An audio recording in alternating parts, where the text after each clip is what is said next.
is the Trump foreign policy, and how does it differ from the Obama-Biden foreign policy? That's a central question for the administration. We've been working on this now for 3.5 years. If I were to get to the core of how President Trump thinks about the world, it comes back to how he campaigned. He campaigned about America first, ensuring that we had our grounding here in the United States, that there was prosperity, that there was security for the American people, and that we have basic human rights for the American people. When we do those things, when we do them well here in the United States, it redounds to the benefit of the entire world. And I think we'll get a chance to talk about that someday, but I think you can see the impact of that. It's a foreign policy that is grounded in a deep sense of realism, principled realism that says we have to take the facts as they are and not as we wish them to be. If I were to contrast with the previous administration, they took the central tenets of foreign policy here in Washington for 30 or 40 years, and they began their analysis from there. We've looked at this afresh, anew, and said, where does American authority come from? It comes from being this most exceptional nation. It comes from our founding.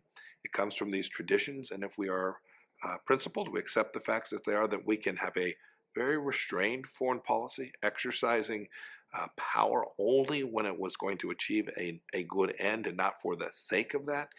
Those are very different ideas than you would have seen not only in the previous administration, but those before it as well. I think it is, we stare around the world after 3.5 years now, you can see whether it's in the Middle East or the efforts we have made to confront the Chinese Communist Party, I think you can see coalitions of like-minded, freedom-loving peoples all around the world coming together to join President Trump and America in the way we're thinking about keeping the world safe.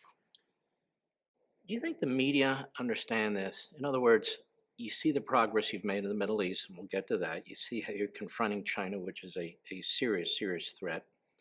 Even in our own hemisphere, you've changed direction for the nation. The administration, the president, has built up the United States military, as you point out, sort of this peace through strength notion that Reagan had as well. The president and you, through the State Department, use a lot of economic muscle rather than military muscle to try and advance the ball for the American cause. Do you think the media understand this? I couldn't tell you if they understand it.